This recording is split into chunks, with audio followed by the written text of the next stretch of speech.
Good evening. This is a regularly scheduled meeting of the Waterville City Council. There are agendas available in the file pockets near the entrance or on Waterville's website. All items appearing on the consent agenda are voted on in one motion and vote. Generally, these items are routine in nature and do not require discussion. All items listed under unfinished business or new business are voted on separately. Councilors will be given an opportunity for questions or comments. Once councilors have had an opportunity to speak, citizens will be given an opportunity for comments or questions. Citizens must speak at the podium and identify themselves. Each citizen will be allowed one opportunity to speak and will be limited to 3 minutes. Finally, the councilors will be given another opportunity to speak or comment. Citizens who would like to speak on a topic that does not appear on tonight's agenda will have an opportunity to do so at the end of the meeting under public comment section of the agenda. This meeting is also being held as a Zoom webinar, which provides audio and video permissions only to panelists. Attendees who have registered to participate can see and hear panelists, but will not be seen or heard unless recognized by the mayor. Attendees who wish to be recognized should raise their virtual hand.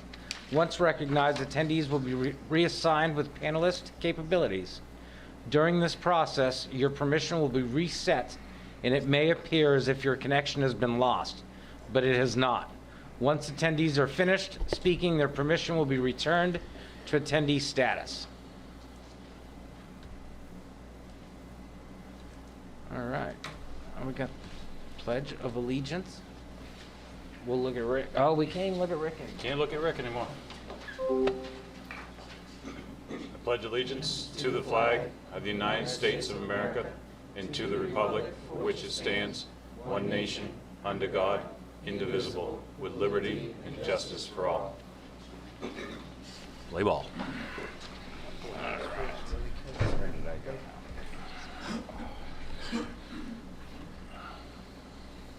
Let's see.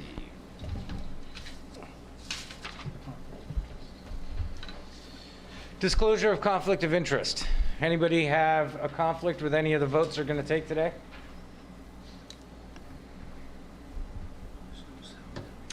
Seeing none, we'll move to the manager's report. Manager's report. Good evening, everyone. I'm happy to report tonight that the amendments to the downtown TIF have been approved by DHCD, as well as has the city center TIF been approved. We got that word just today, and that's been a long process, a lot of detail going back and forth, but we're there, and the new city center TIF is in place, so we can count on that revenue and start moving forward with the projects we had planned.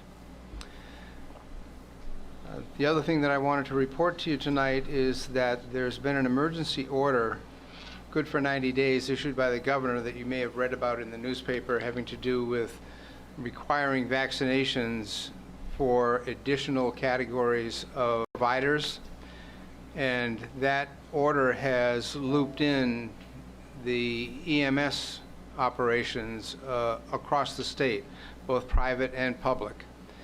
There are concerns from a union standpoint, also concerns from an operational standpoint, as well as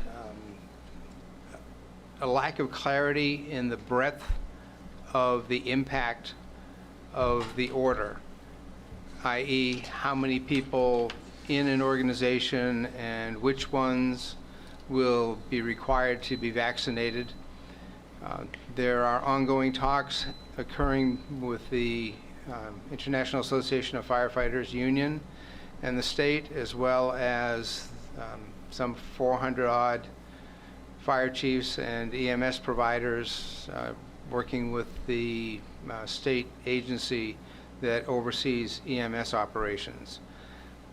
We don't have a clear picture yet what the impact is going to be on Waterville, both by way of operation functionality as well as potential cost, in addition to potential staffing. But as we learn things, I'll keep you all apprised, and hopefully we'll come out with a good result. Yes, sir. Chief, is that going to affect any of the PD at all? I don't know the licensing on the PD side of the house. Yes, it's going to affect our dispatch center because we're an emergency medical dispatch. Okay. So it applies to us as well. So there are a lot of concerns that I have. Okay. In addition to All right. Thank you. And that's all I have for tonight. Thank you, Steve.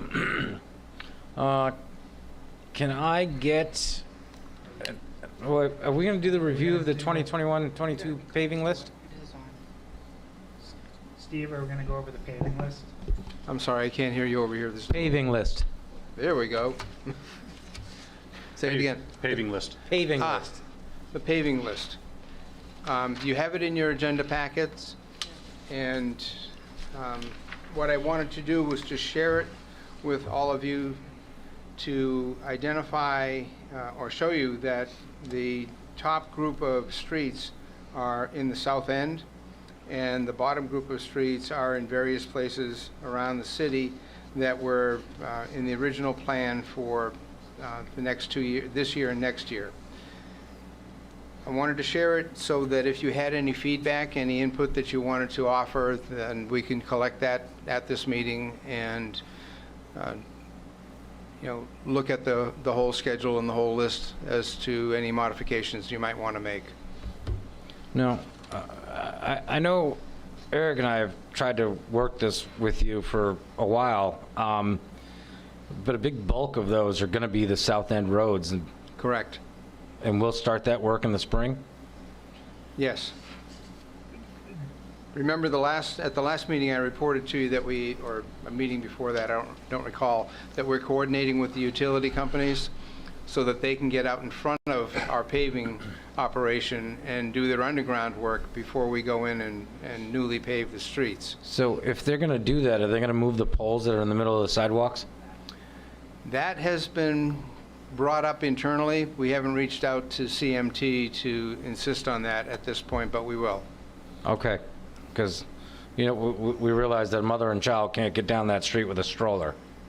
We understand that. Okay. And Mayor, if I may, I know a couple of poles that you're talking about. I don't know that they can get that close to the structure with those poles. So those may be where they are.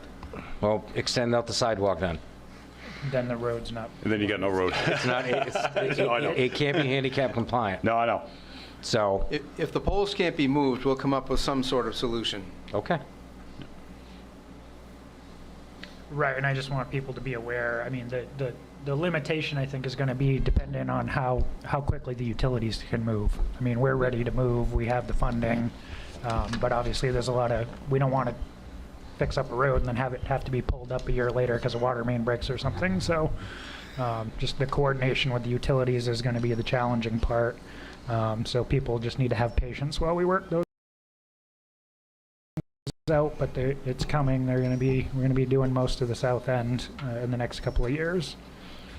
And they've been waiting 20 years, so another 6 months. It's coming. All right. Can I get an approval of the consent agenda? So moved. Second. How does this go? Just raise your hand in support. Everybody raise your hand if you're I in will favor. do a roll call simply because Okay. we have people online as well. Gotcha. Council Morris, absent. Councilor Klepak, Yes. Councilor Green, Yes. Councilor Foss. Yes. Councilor Frankie, Yes. Councilor Thomas. Yes. The vote is 6 in favor and 0 opposed. Okay, moving on to Resolution 175, 2021. I'd make a motion to Oh, take yeah. the entire agenda by title only. Second. I messed that up. You're good. You guys just approved the consent agenda.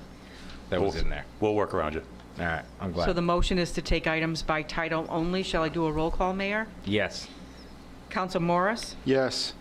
Councilor Oliveira is absent. Councilor Klepak, Yes. Councilor Green, Yes. Councilor Foss. Yes. Councilor Frankie, Yes. Councilor Thomas. Yes. The vote is 6 in favor and 0 opposed. All right, unfinished business. Resolution 172, 2021. A resolution providing for authorizing a lease with the Elm LLC. Move to adopt. Second. Any discussion? Well, do we have any, I mean, I think there was an issue last time. We were waiting for some information. Do we get that? Yeah, what I heard from Steve was that my fears were unfounded and that Brad Street said that the building was clean. So I'm totally happy to support it. Thank you. I apologize for raising any red flags there without doing. Yeah. Steve? And to add one bit of information to that, the lease that you're looking at now contains a clause in the last section of the lease that allows the city to withdraw from the lease without penalty should asbestos be discovered in the building at some later date. Thank you. Any other discussion? Patty, can I get a roll call? Counsel Morris? Yes. Counsel Olivera is still absent. Counsel Klepak? Yes. Counsel Green? Yes. Counsel Foss? Yes. Counsel Frankie? Yes.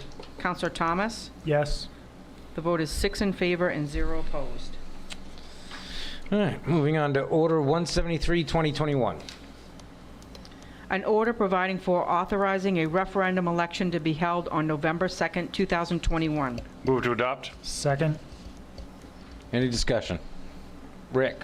We're talking, if I'm not mistaken, this coming from the last council, we are talking about changing the verbiage in the charter. Am I mistaken on that?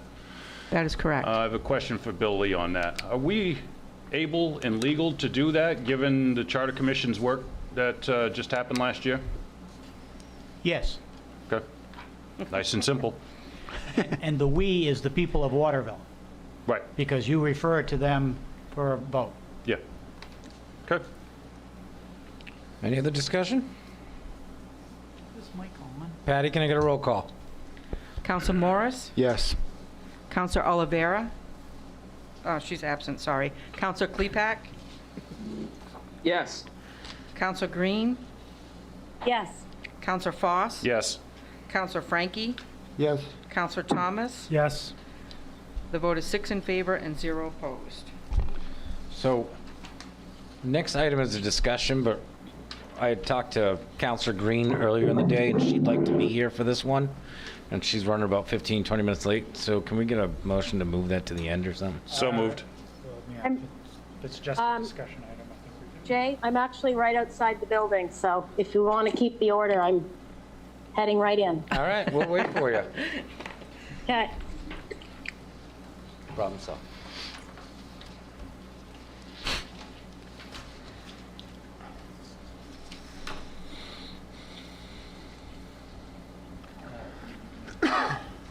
Yeah, might as well start it. Introduce the item. Discussion process for uses of the American Recovery Plan, the CARES Act, right? 167 million. Any discussion? I know Rebecca's gonna have some. I guess if Steve Hi, wants to Rebecca. give a synopsis. Steve, you want to start us off? With The money? You want to tell us about it? Councilor Green and I have talked about how the city might decide how to distribute the funds that are coming in from the American Recovery Act. There was a meeting that Councilor Green had organized last week, I believe it was, with the state representative Madigan and a representative from KV-COG, as well as the city's health and welfare manager. The document that was distributed to you in the agenda packet was the reference document that we had, which is very extensive, very detailed, and in some ways a little bit difficult to understand. The The uses that the money can be put to are intended to be an outreach to the parties in the community that were affected economically by the pandemic period. And we know that we lost a number of businesses that just shut down and left town, but there are a lot of people here and a lot of operations, business and otherwise, that remain here, and they toughed it out through that period. Councilor Green came up with an idea of how to go about deciding, how the council might go about deciding to distribute this funding. And it's the $1.67 million that we talked about numerous times during the budget process.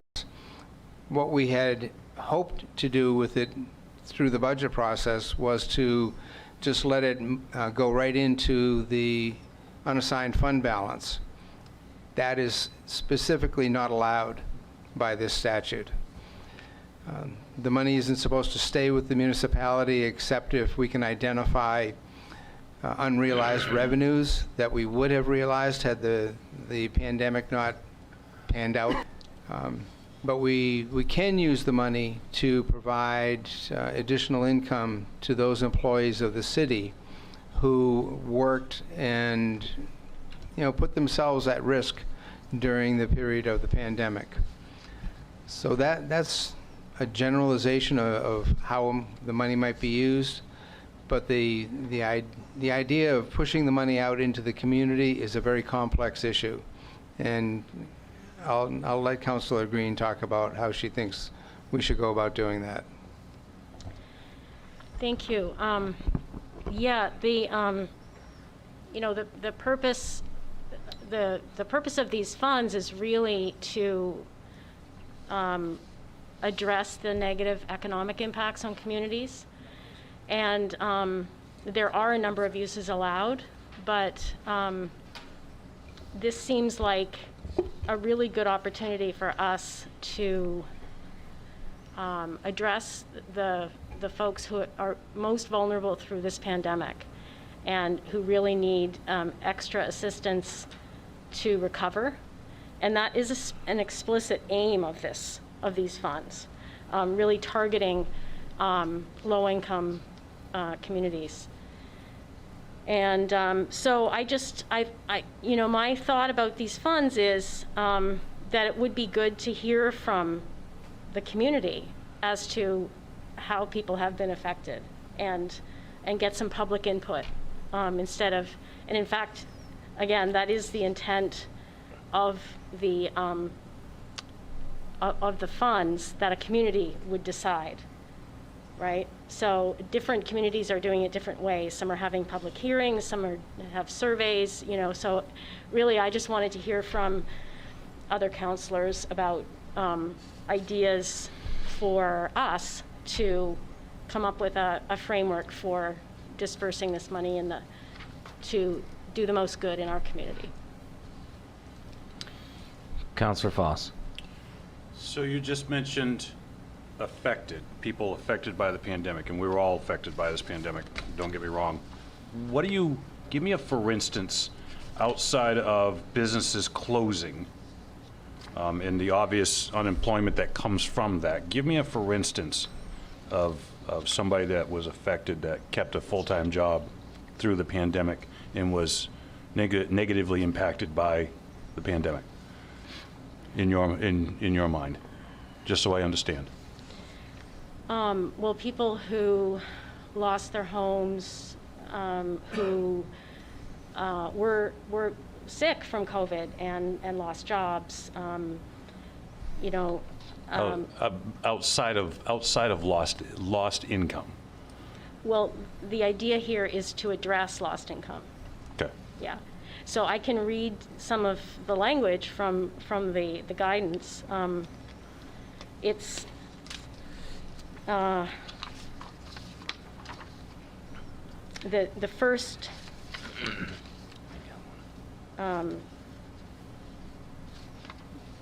first priority is to support the public health response, and so that would have to do with COVID specifically.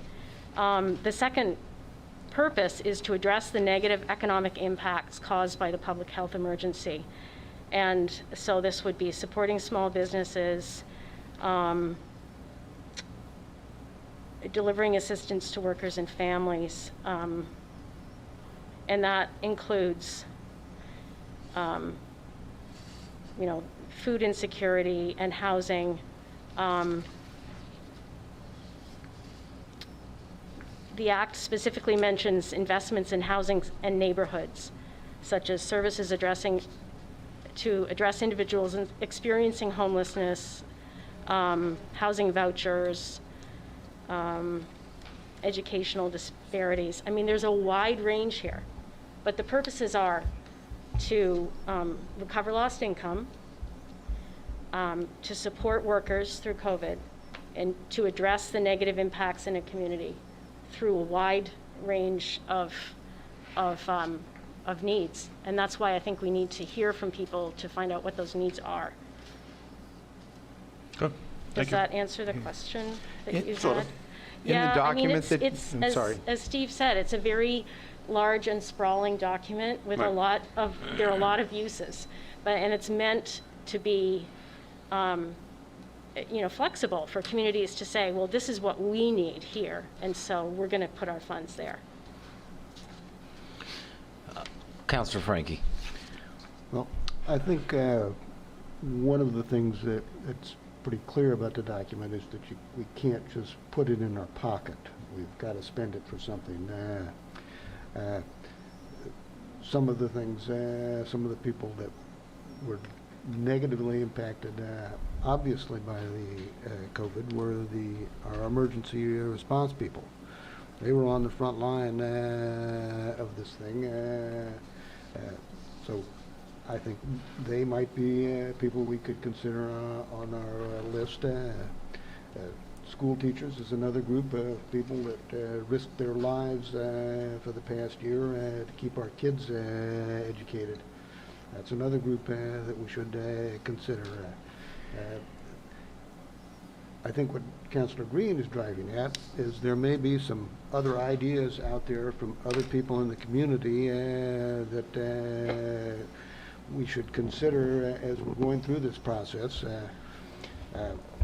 I personally could come up with a list that would spend maybe $40 million. That's the whole budget, isn't it? We only have a 1.6, so we have to be careful about what we do. And I agree with Councilor Green that we should have some input from the residents to see what other people think besides just the 7 of us. So, I think Claude, sorry. Go ahead, Cleveland. One of the things that I think would be smart to think about here, I agree that the funds need to help the most vulnerable in the community, and those most impacted by COVID. And I think there are multiple ways to do that. Certainly, direct assistance to those people is one method that we should look at. I think we should also think about ways these to help increase economic capacity, particularly in those communities. In section 2.2 or whatever of the packet there, the small business and nonprofit support, I like the idea of to Rick's point, to Councilor Foss's point, who has been impacted. I can list a number of specific examples of businesses that closed during COVID because they were not able to meet their rent requirements. For example, Waterville lost a Togolese restaurant. Milan Togo closed specifically because he couldn't, he didn't get any break on his rent during that period, and wasn't able to generate an income otherwise, and folded. So I think grants, and this, I'm just going off the language in the document here, grants targeted to small, and I would offer locally owned, I think that's an important aspect, small locally owned businesses for you know, rent mitigation or other forms of support to you know, build the economic base and provide jobs for people that may be needing employment because of the impacts of the pandemic. You know, so like direct assistance to vulnerable residents, but I also think that leveraging some of these resources to have a sort of multiplier effect in terms of economic development in Waterville, and to addressing some of our more structural needs in town is smart. It's a smart thing to do. You know, this is not something that's going to be a recurrent phenomenon. This is a once in a generation opportunity that Waterville has, and I think we should think very carefully about how to utilize that to provide the greatest long-term benefit for the city and its residents. Thank you, Councilor Klepak. We're all going to have 1,000 ideas of how to spend this money. I think Claude's right, and I've talked to about this with Steve. Is I think first and foremost we need to take care of the people who have worked for this city throughout the last year and a half during this. I had said something earlier, and I've talked to Steve about this, and I think at some point you guys will want to look at $1,000 stipend or bonus for the employees that worked through the COVID. And then anyone who's front-facing, who had to face the public, give them an additional $1,000. And all of our first responders, police, firefighter, even in the, what the hell's the name of that office? Yeah, Health and Human Services. I think all of those should get even more money. Rick, this is a time where you and I have talked about veteran shelter. Maybe it's the time to start trying to find a way to give the homeless shelter some money so that we can get something like that going. There are going to be 1,000 ways to spend this money. There's only 1.67. We should get the biggest bang for our buck. I don't remember wanting to put it in our general fund. That's not a discussion that I thought we had, but I know that there are things that we can use that money for to pay ourselves back for some of the things that we had to do. But we have a housing issue.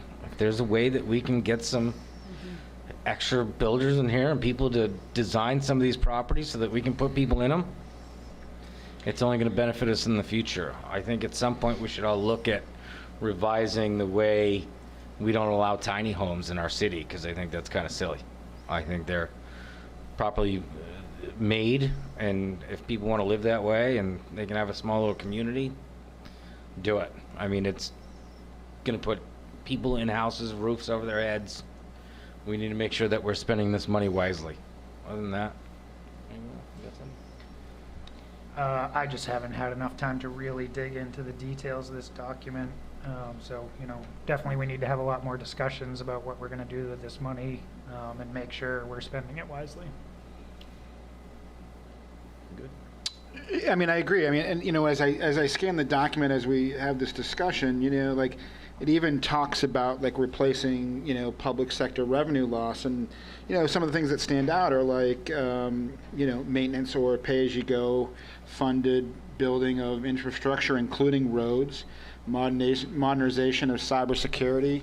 You know, so I mean, I know there's probably some upgrades, you know, from some of the tools that we probably use down at City Hall to maybe make things run more efficiently.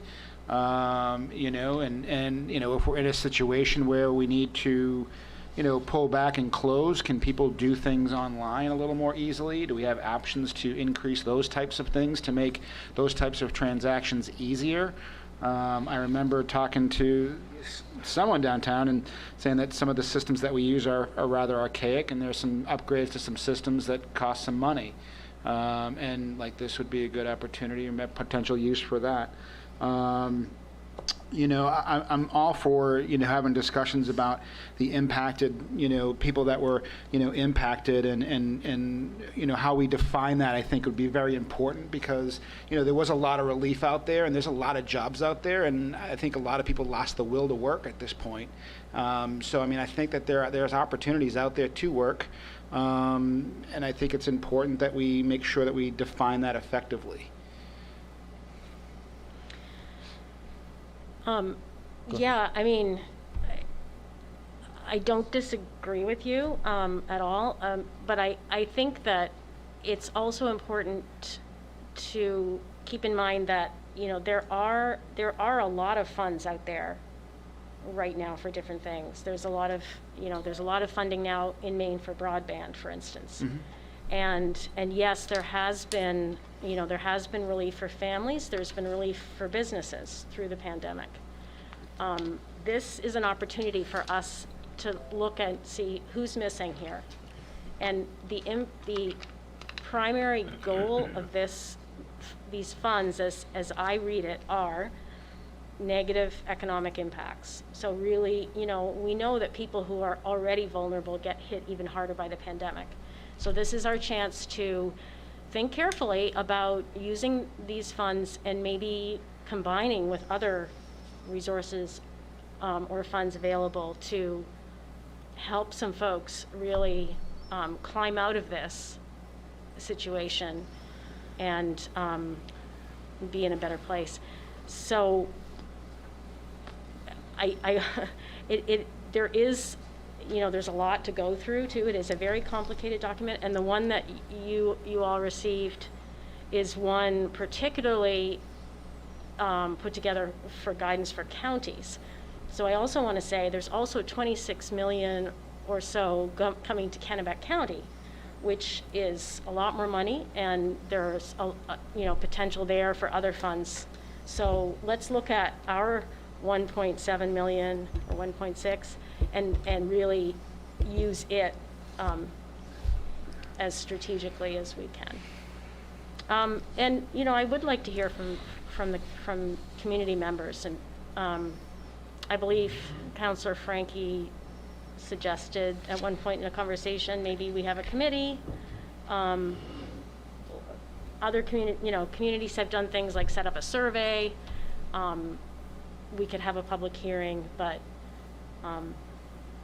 yeah, I just think it's good to have that conversation and at least let people give us some input on what we need. Councillor Foss. Am I reading right that we have to disperse of these funds by end of 2024? The funds need to be, yes, They call it incurred. Incurred, right, Yeah. right. Yeah, That's spent. right. They have to be incurred. Spent. Well, there's, You know. well, actually, there's a little window there. They have to be, I think, they have to be incurred by 2024, and then payment has to be made by 2026. So there's a little window. we've got some time. We've got some time. We've got some time to play with. Yep. No rash, Yep. knee-jerk That's true. decisions. Nope. So, That's true. Yep. Yep. Okay. That's why we didn't add it to the budget. Councillor Frankie. One of the things that I'd like to draw the city manager's attention to, if he's not already thought about it, is the money that the county has to disperse. So I would suggest that we have some conversations, maybe through KV-COG, with the county to see how that program is going to go. Here I note that the main counties are not, they're different than in a lot of states, as most of government is decentralized into the towns and cities. So the fact that the county is getting a big pile of money, they may need some help in deciding how to disperse the money. And I think we should give them that help if we can. All right. Yeah. And I think Steve mentioned this, but we actually, we've been meeting to talk about how we might apply for those funds. There's an application on the website, so, you know, there's certainly ample opportunity to apply for those as well. But that's their process. They have an application on their website.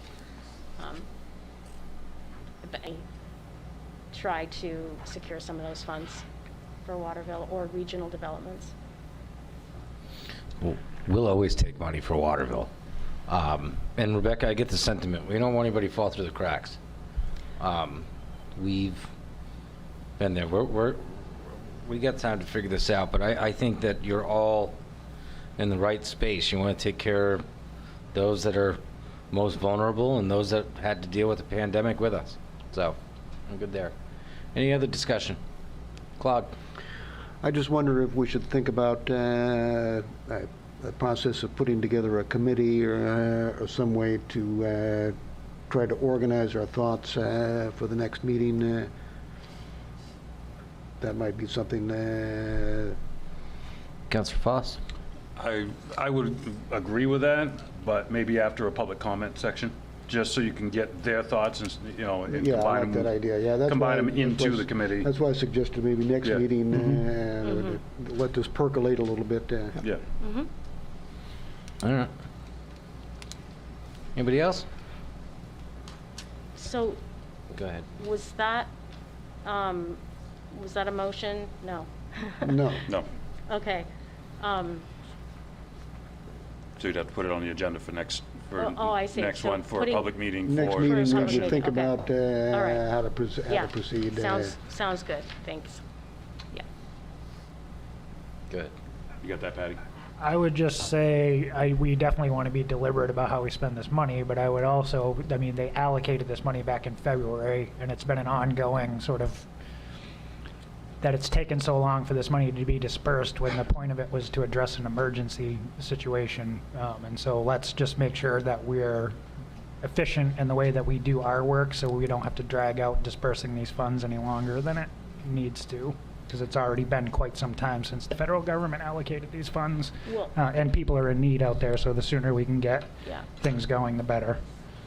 That's why I wanted to make sure we had action next meeting. So, yeah. I So you agree. want to have a public discussion next meeting? Yeah. So do you want to have a public discussion at the next council meeting? Is that what you're saying, a public hearing? Yes. And that I would advertise it in advance? Yeah. Yes. Okay. And I would think we would want to maybe start the meeting early for that. Yep. I'm sorry, what was that? We might want to start the meeting early for that. Think 6:30 or 6? Definitely no later than 6:30, I would assume, because I'm sure that's going to be a robust discussion. And I don't know what else is in the works for the next agenda. But Why don't we say 6 o'clock then? Make it easy. Yep. Okay. Gives us plenty of time. Okay. Everybody agrees. Thank you. Bring a bag lunch. Bring a bag lunch, yep. Plenty of coffee. All right, we got that. Moving on to new business. Resolution 177, 2021. A resolution providing for referral. second, Any discussion? Patty, can I get a roll call? Oh, Steve, you got a discussion item? Just to comment on that, Go ahead. so everybody knows that's a proposition coming from the planning department as well as the airport to allow for solar farms within the airport district, as opposed to having to rezone any land inside the airport district for solar farms in the future. Makes a lot of sense to me. Are Councilor. they going to try to get it on the August 24th meeting? I don't know. I'm Okay. not sure if that meets the timing for Okay. that or not. Okay. Well, we're voting to amend our ordinance. We're voting to refer it to the planning board. We're voting to refer it to the planning board. Correct. And then they're going to come back and, Correct. okay, gotcha. Any other discussion? Patty, can I get a roll call? Counselor Morris? Yes. Counselor Klepak? Yes. Counselor Green? Yes. Counselor Foss? Yes. Counselor Frankie? Yes, Counselor Thomas? Yes. The vote is 6 in favor and 0 opposed. Resolution 178, 2021. A resolution providing for referral to the planning board. Move to adopt. Second. Any discussion? Steve, can you explain this one? Just quickly on this one, this is to rezone a section of the lot that the Waterville Junior High School occupies in order for the school department to build a storage building. Any other discussion? Patty, can I get a roll call? Counselor Morris? Yes. Counselor Klepak? Yes. Counselor Green? Yes. Counselor Foss? Yes. Counselor Frankie? yes, Counselor Thomas? Yes. The vote is 6 in favor and 0 opposed. Resolution 179, 2021. A resolution providing for purchase authorization and waiver of bid process, used vehicle for police department. Move to adopt. Second. Any discussion? Patty, can I get a roll call? Counselor Morris? Yes. Counselor Klepak? Yes. Counselor Green? Yes. Counselor Foss? Yes. Counselor Frankie? yes, Counselor Thomas? Yes. The vote is 6 in favor and 0 opposed. Moving on to Resolution 180, 2021. A resolution providing for firearms trade-in. Move to adopt. Second. Any discussion? Counselor Foss. Where are you taking them? Where are you trading them in? We're trading them into a firearms dealer, Okay. Perro Firearms dealer. Yeah. Yep. That's all. Oh, Yeah. Any other discussion? Patty, can I get a roll call? Counselor Morris? Yes. Counselor Klepak? Yes. Counselor Green? Yes. Counselor Foss? Yes. Counselor Frankie? yes, Counselor Thomas? Yes. The vote is 6 in favor and 0 opposed. Moving on to Resolution 181, 2021. A resolution providing for contract renewal, city solicitor. Move to adopt. Second. We still got Bill? The spaceman. All right. Any Counselor Foss? The only question I have, and this stems from the very beginning of the pandemic, and was something that we needed to address back then, is the availability of your services when such an event happens. And I don't know, never got back to the bottom of it, nor do I care at this point. But when things like the beginning of all of this happens, do we have a default fallback if you're not available, such as the case last year when you were in Florida? Yes, there are 7 attorneys in my firm. Okay. So And at there any are one three- given... There are 3 of us who do municipal work. Okay, so at any one given time, if you're not available, we can always reach out and get somebody else at your firm? Yes. Okay, good to know. Thank you. in other words, Bill, we're contracting with the firm and not just you personally. Right, you appoint a city solicitor, but you have the contract with my firm. 10-4. Anybody else? Patty, can I get a roll call? Oh, sorry, Counselor Green. Yeah, I just wanted to clarify, this is until June 2022? I saw... It's a 3-year contract, okay. I saw June and a blank, I think it's a one. and so I was, Yeah. so we're talking 3 years then? No. Okay, I think we're talking a 2-year contract, which would begin this September. okay, I don't know where I got June from. Can then. we, And you might need to fill that date in. I think it was blank when I looked at it. and Right, it is blank. Yeah, That's why. that's correct. Yeah, So Patty, do we need an amendment to fill that blank in? Yes. So move, 2 years. So it'll be June 30, 2023? Correct. It'd be Yeah.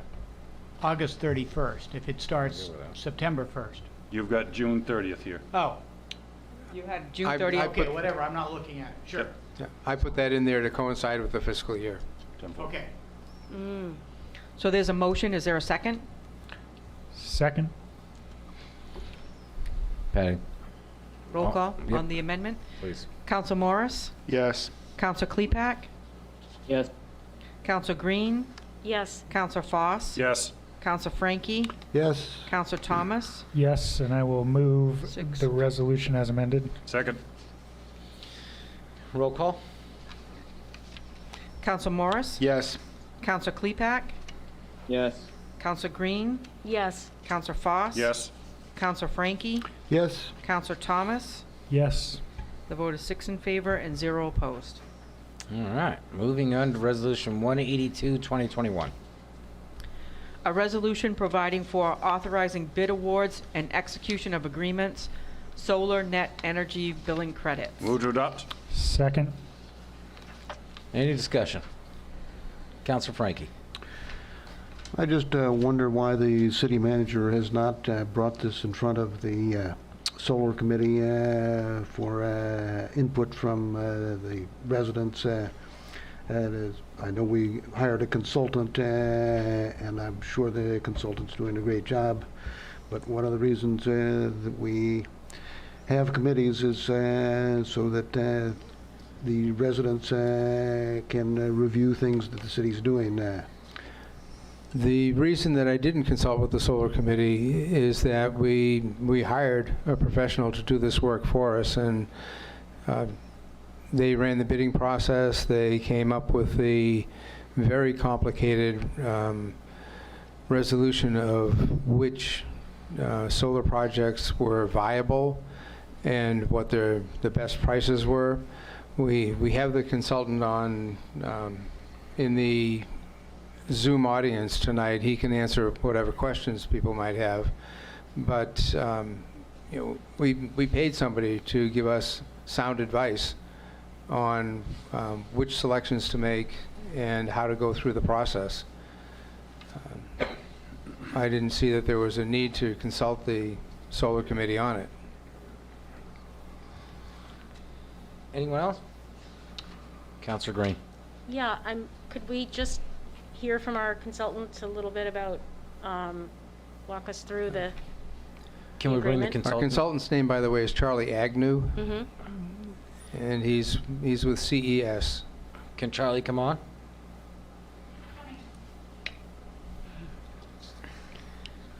Thank you, Sarah. Can you all hear me? This is Charlie from Competitive Energy Services. Yes, We we can. can. Yeah. Yep. Good evening. Thanks, Steve. And to the council members, I'm happy to answer any questions you may have.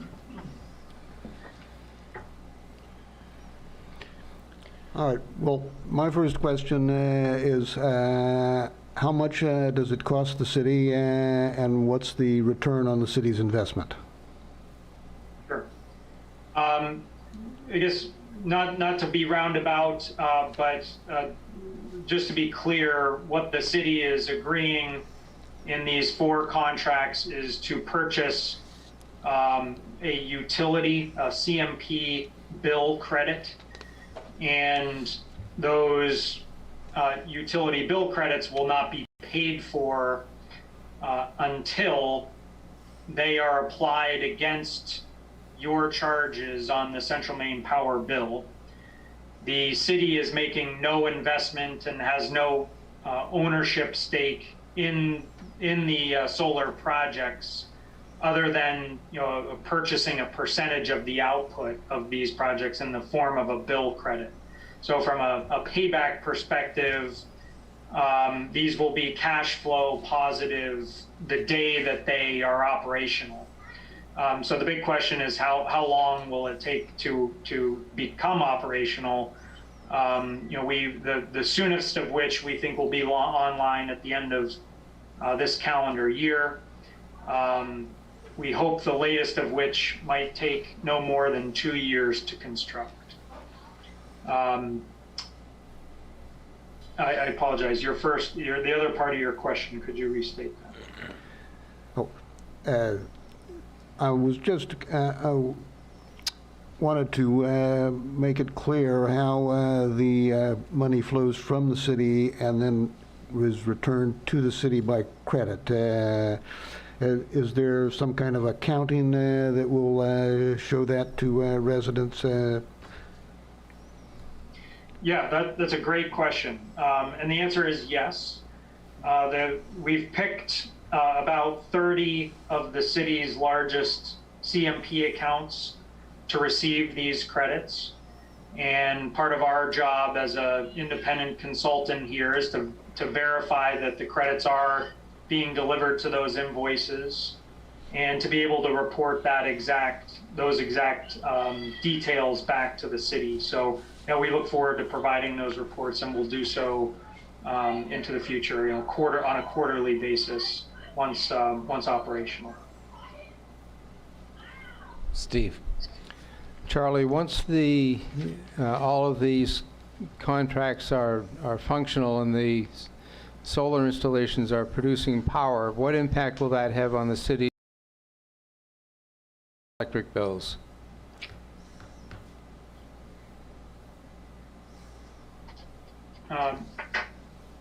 Yeah, sure, Steve. Good question. I think we had shared a memo with you, and hopefully the council received a copy of that as well. But some table that you'll find embedded in that memo.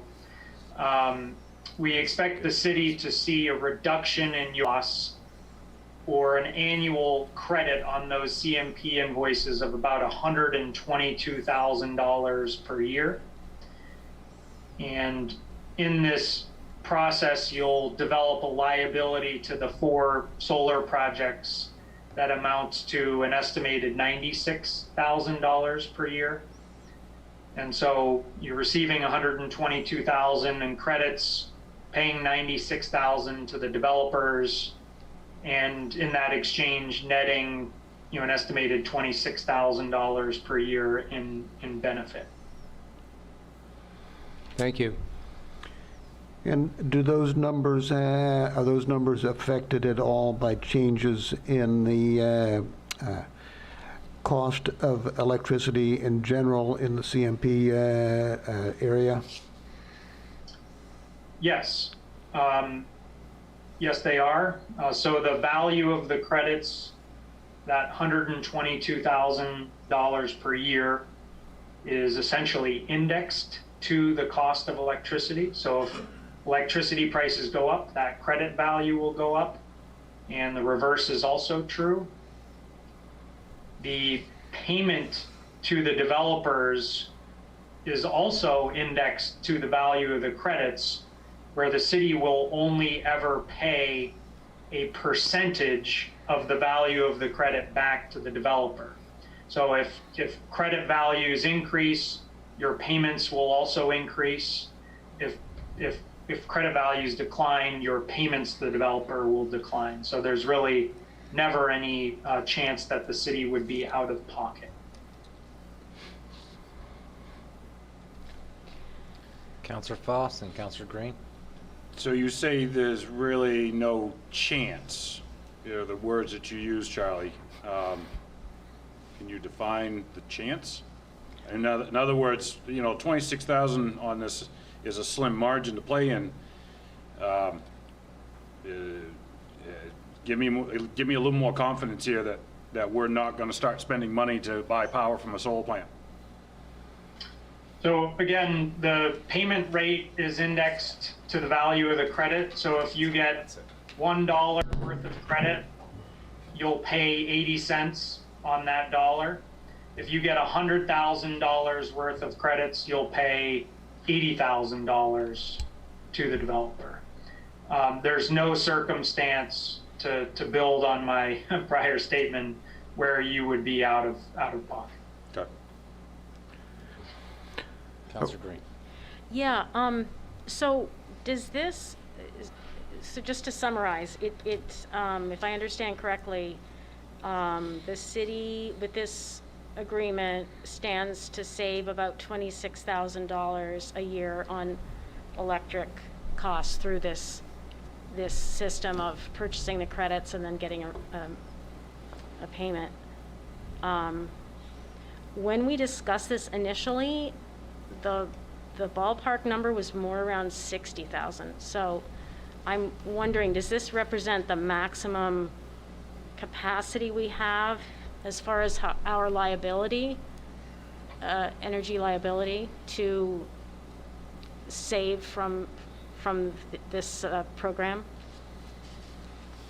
Yeah, that's a good question, Councilor Green. The answer to it is we're being conservative with our estimates today and in front of you all. I also haven't mentioned, I guess, half of the financial picture here too, which really the difference to make up here is a second benefit of these agreements that the city will realize, which is ownership of a environmental attribute associated with the production of 1,000 kilowatt hours or 1 megawatt hour of carbon-free electricity. That claim, or that environmental claim or benefit, comes in the form of a renewable energy credit, or a REC. Okay. Mm-hmm. And in addition to the utility bill credits, the city will own and control the renewable energy credits, which, should you elect to sell those credits, there's a functional marketplace, and if you elect to sell them and forfeit the claim to the carbon benefit, we think there's twice the value of the utility bill credit in selling those environmental attributes as it stands today. Okay, so and if we don't sell them, what's the benefit to the city of holding on to them? Those renewable energy credits can be used and counted accounted for with any renewable goals, carbon reduction goals that the city may aim to make either in the near or longer term future. Councilor Green, you're talking monetarily on those? Is Yeah. that what you're being specific about? I mean, or- right. I mean, we can hold on to them and know that we are, there's an environmental value of holding on to them, right? As opposed to selling them. Okay. I just wondered if there was any other So the advantage. renewable energy credits is a separate endeavor, and are you, is Charlie working with us on that as well, the renewable energy credits? Mm-hmm. Yes. Okay. Yeah, just to summarize, the renewable energy credits, this is a decision that can be made down the road. Again, the city will own and control these renewable energy credits, and these will not be in your possession for, let's say, another 6 months to a year or more. At that time, we envision, bringing this back to your attention as to whether you might elect to sell these on a short-term or long-term basis. But that is not a decision that should be or needs to be made tonight. The fact that you own and control those is the most important piece to this, and certainly something to bring up here. But so I'll leave it at that. Okay. So- I have Councilor one Green. more thing. So in sum, when we're investing... Councilor Green was going. Oh, I'm sorry. Thank you. So in your memo, it says a fourth agreement from a third developer is expected in an identical format in the coming week. So that's an additional contract on top of what we see here tonight? Correct. There are 4 total projects, 4 total agreements. Okay, so that amount of savings is inclined to rise. Drastically. Right. Okay. Thank you. Councilor Frankie. So the essence here, while we're investing in these solar projects, we don't have any ownership of the project itself, the physical project, but we will have ownership of the renewable energy credits. Is that correct? Yes. Correct.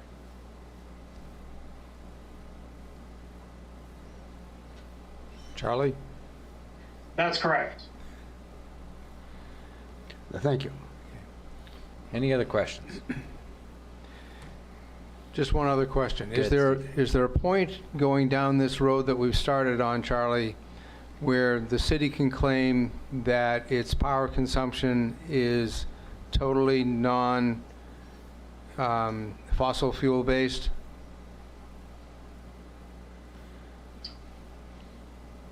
That would be, Steve, thanks for the good question. It would be really a separate conversation if that was an objective. The city will own approximately 1,000 megawatt hours of renewable energy credits, which is only a portion of your total electricity consumption on an annual basis. And obviously your electricity consumption is variable. And so making a claim like 100% would require an additional purchase of renewable energy credits, even if you retained and retired all of those which are being contemplated tonight. But we can get there. Like, we can be totally green on our energy and have the possibility of making some money in the future at the same time. Mm-hmm. That was for Charlie. That's right. That's the road we're on. Yeah. That's what we've been talking about. All right. Councilor Frankie. Just one final question, and I don't have the contract here in front of me.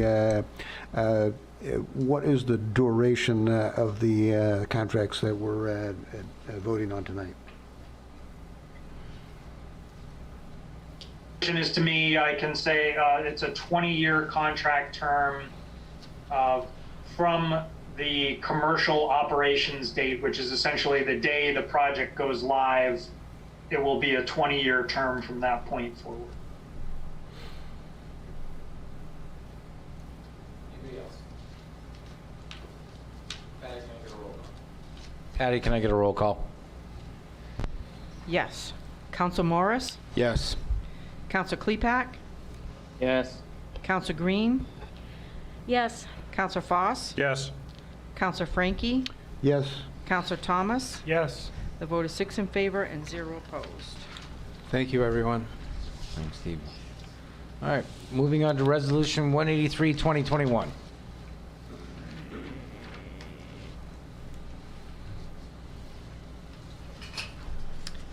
A resolution providing for a letter of support for congressional housing package. Move to adopt.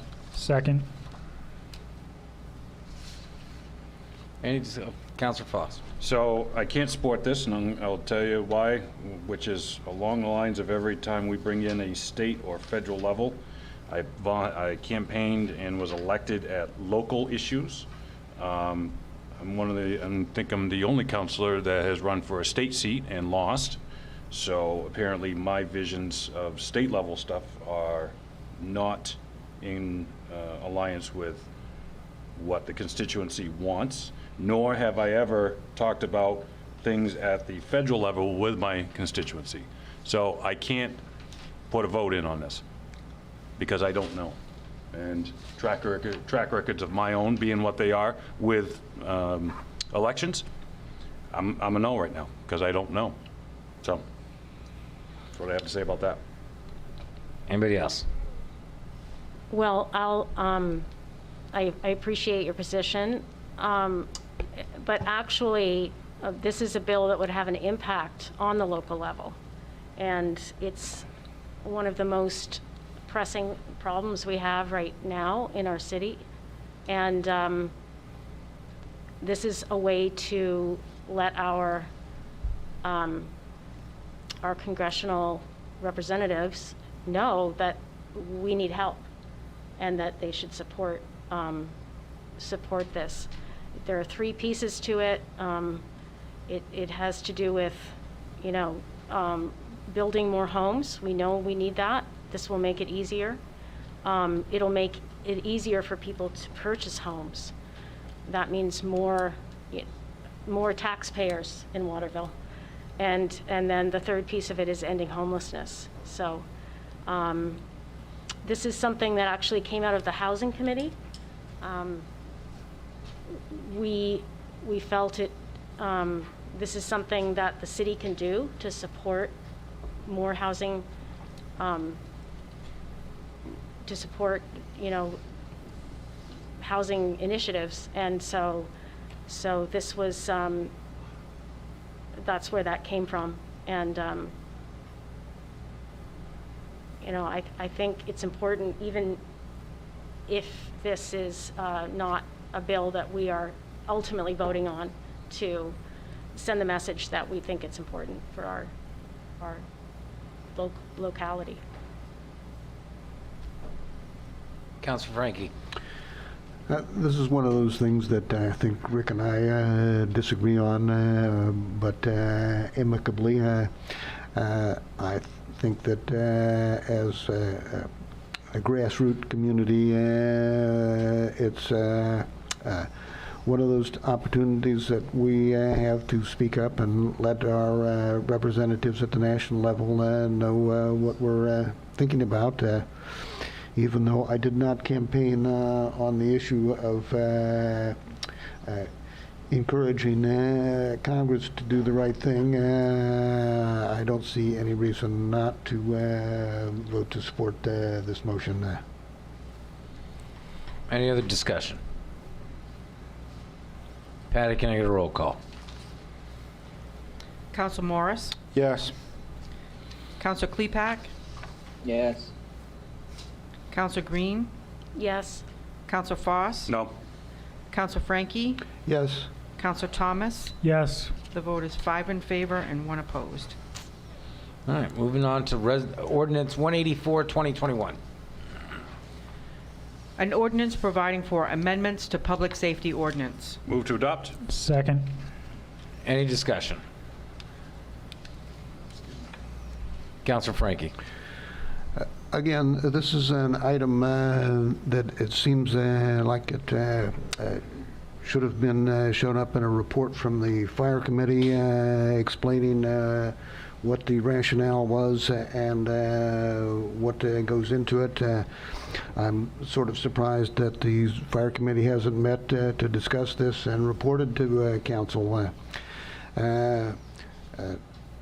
Frankly, I think we're taking money out of the general fund that could be used for other things, like cameras for the police department.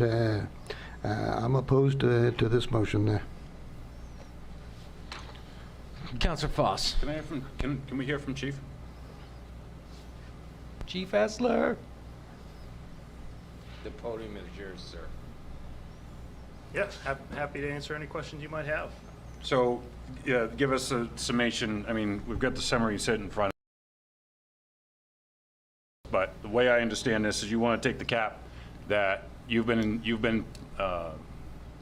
the fees that are coming into the fire department, and we had capped it at 150,000 during committee and here at the council, and now you want to raise that cap to 300,000 so that you can continue to process fees into that, so that you can lower your operational costs to the council or to the city down the road. Is that a correct assessment? That's correct. Priorities that we found when we looked at overhauling the fire department was that we didn't have a capital improvement plan that was specific to replacing the large capital expenditures for the fire department.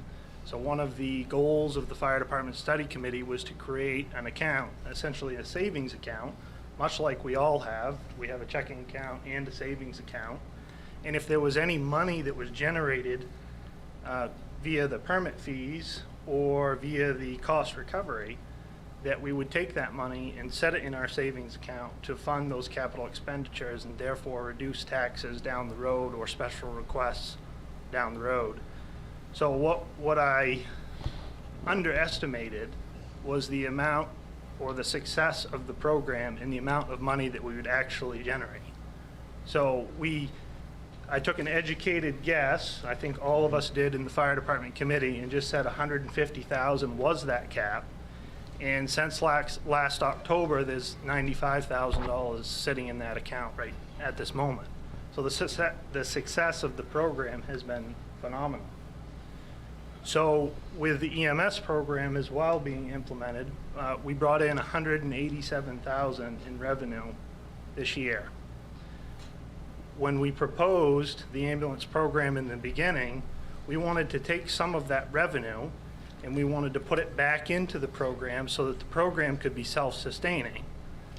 So if I take some of that, or if we, excuse me, take some of that revenue that we generated for EMS and we put it back into a capital account, I'm going to exceed the current cap as it stands today.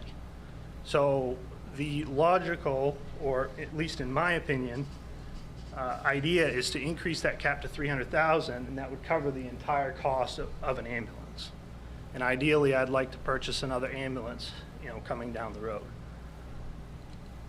So the $300,000, it would cover the cost of a fully equipped ambulance, which is why that figure was chosen. And that would save us from having to bond for it down in the future. We wouldn't have to bond for it. We wouldn't have to increase taxes for it. It's a smart investment. Which was the goal from the beginning. Right. That's Right. correct. Councilor Green? Then- Yeah, so I understand that and want to, applaud you for the program. It's been a real success and clearly, and I understand that you want to keep it going and keep it sustainable. But I guess my question along the lines of Councilor Frankie's is, why do we need to put those funds in a restricted fund as opposed to having them available? And the program has been presented to us as a revenue generating cost center for the city. So I guess I want to see some of those revenues also, support other potential needs we might have. So can you just address that? I mean, are there any revenues that you're generating that won't go into the capital fund to keep the program going? So as it stands, and I want to be clear, we have an operations budget, and that EMS revenue is currently going into that operations budget, which helps offset our current cost. Right. Then we have a savings account that's independent of our operational budget, where our permit fees and our cost recovery fees go. Mm-hmm. When we presented this to the council at the initial start of this program, the council was concerned that we wanted to make sure that those large capital expenditures, like an ambulance, like a $40,000 cardiac monitor, or $1 million fire truck, or large capital expenses were covered. Mm-hmm. So that was the purpose of the fire rescue reserve account, essentially. Now the fire department, because we're big, we're robust, our equipment costs a lot of money. Mm-hmm. $150,000 just doesn't cut it. If the council wishes to take that money and put it in the general fund, it's none of my business. It's your business. It's your decision to do what you want with it. But at the end of the day, I'm going to have to come to the council and ask for money, and it's a lot easier if I can come to the council and say, look, this program that you guys, that the fire department committee recommended, you voted on and established, has generated X amount of dollars. Can I use those dollars for these specific funds? Mm-hmm. And then it's very clear to the taxpayers and to the public as to what revenue is being generated out of this program and what capital expenditures are being funded out of this program. So it creates transparency, most of all, for everyone involved.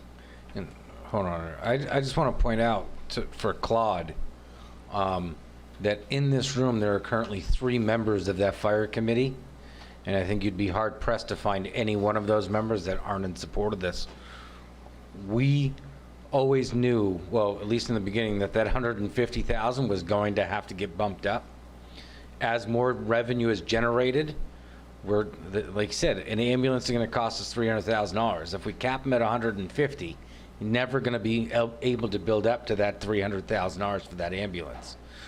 So there is money that will go into the general fund from this, but it's the money that we're not spending on the fire department. When we first looked at these ambulances, we looked at places like Gardner and Auburn, and where their budget was $100,000, $200,000 less expensive than ours, yet they had twice the equipment and twice the manpower. It's because of that ambulance system. It's that service, and trust me, I argued with Rick a lot. We went back and forth on this, and Rick has seen the light. We will continue to make money with this program, but it wasn't always about the money. The money is a happy circumstance to the fact that our residents are getting the best care that they've ever gotten. Like they are getting to the hospital sooner than they ever have before. And to me, I think that's a great way to spend that money. Eric, then Rick. Yeah, and to be clear, there wasn't an official committee meeting, although there was a meeting with myself, Councilor Morris, the chief, and Steve, where we discussed this, and we decided to just bring it straight to the council because it seemed to make sense. And, you know, this really doesn't lock us into anything, but I think what it does is lays out our intent for future councils. Which I think is always important. I mean, it's the same thing as when we do TIFs, for example, and we do a 30-year TIF. Like, you know, another council can come along and amend that TIF based on what the conditions are at the time that might dictate that there needs to be a change. But this, I think, makes it clear going forward. It's obvious where the money came from. It certainly makes sense to use it to make our emergency services more sustainable in the future. And it lays out, like I said, for future people who might come in who don't have the background. At least there's something on paper that shows what we were thinking when we put this together. Councilor Frankie. All right, well, I wasn't on the fire committee. I'm not privy to any of these discussions. I simply note that while we were talking about the budget for the past 6 months, one of the things that they kept pointing out is that the fire department's making money. We're putting money into the general fund. So now we turn around and the fire chief has asked us to take money out of the general fund and put it in a special fund for capital improvements. Oh. We have a capital improvement program. I just don't see this as something that passes the sniff test. So we're not moving money out of the general fund and into that. What we're doing is saying that we're going to allow that fund to build up a little bit more, and then the rest of the money is still going into the general fund. We're not Excuse me, Mr. Mayor, but if the money is segregated into a special account, then it's not available for the general fund. Any money in that account you can take as a council and use. You just have to move it. All we're doing is saving it. Literally into just putting it into a savings account. You can dip into that if you needed to. We're not taking it away from the residents and taxpayers. We're literally putting it aside for later. Very similar to what we're doing at the pool. Yes. You know what I mean? We're putting the money in the pool, revenues in the pool, to make sure that we can pay for future improvements or things that may need to break down. The same with the program. The vitality of the program, you know, is incumbent upon the fact that we have these revenues to be able to pay for them. Moving to the general fund, I would point out to Councilor Morris that the city is putting $50,000 into maintenance every year on the swimming pool.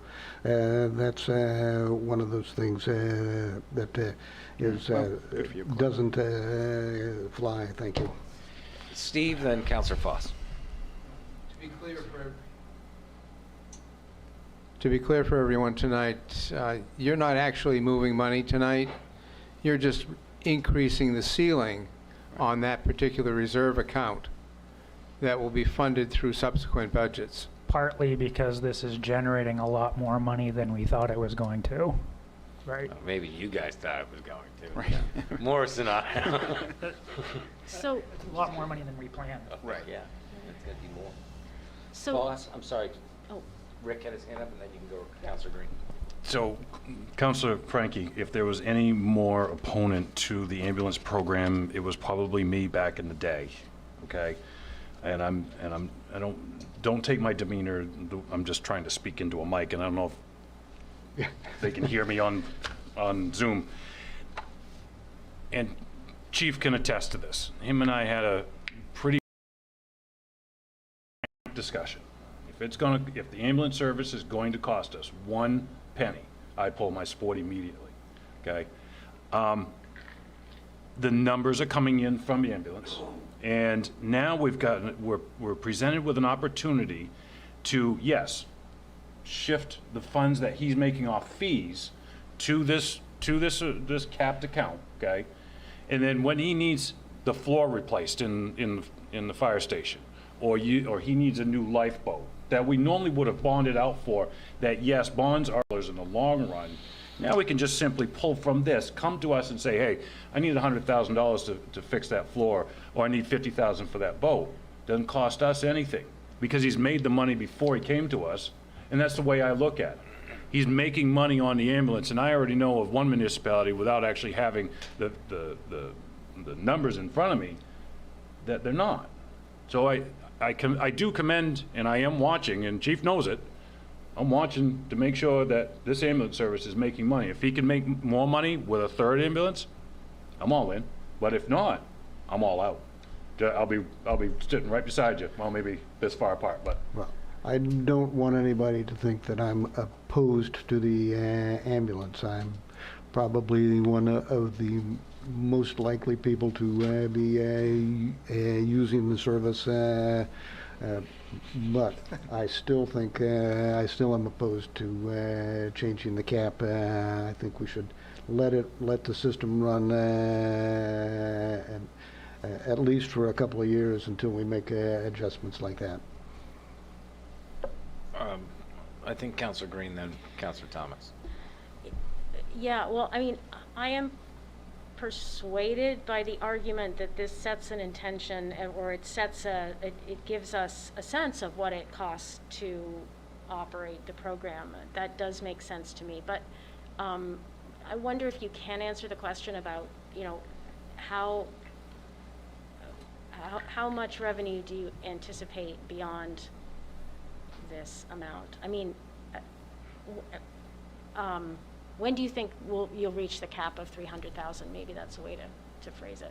I don't know. So when we originally came to the council last year and proposed an ambulance program, the fire department study committee recommended that we took $100,000 of the net profit, essentially, that we made from EMS and transfer it into this account. Right. Obviously, if I have $95,000 in that account right now, if we was to come back with a resolution to move $100,000 into that account, I would be exceeding my cap. Would that make, does that make sense? So that is the purpose of increasing the cap via this ordinance, so that we can do exactly what we told or recommended to the council that we would do last year. We're just following through on what we proposed last year. If the council wants to change that proposal, change that dollar amount, or say, no, we don't want to move any of that money, those are your wishes, those are your decisions. Again, I would advise, like we have all along, that we take some of this revenue that we've made and we put it back or set it aside for the program. When we originally purchased these two ambulances, I just want to remind you that we bought used ambulances for the purpose of a backup ambulance program. That has since evolved into becoming a primary ambulance service. Our backup ambulance service is responding not only to Waterville, but to surrounding communities to cover 911 calls. Even our second ambulance now. In the last couple months, we've seen overdoses, we've seen cardiac arrest saves, we've even delivered a baby, okay?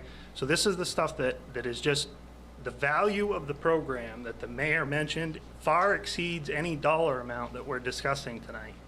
But if I had my choice, in my own personal finances, I have a checking account and a savings account. When I have a little extra money in my checking account that I made this week, I tuck it away in my savings account for when my hot water heater goes, or for when I need to repair my floor, or something along those lines. I think it's fiscally responsible, and it's extremely transparent to our taxpayers that the money made on this program is being set aside to maintain this program so that I'm not coming back for a big ask.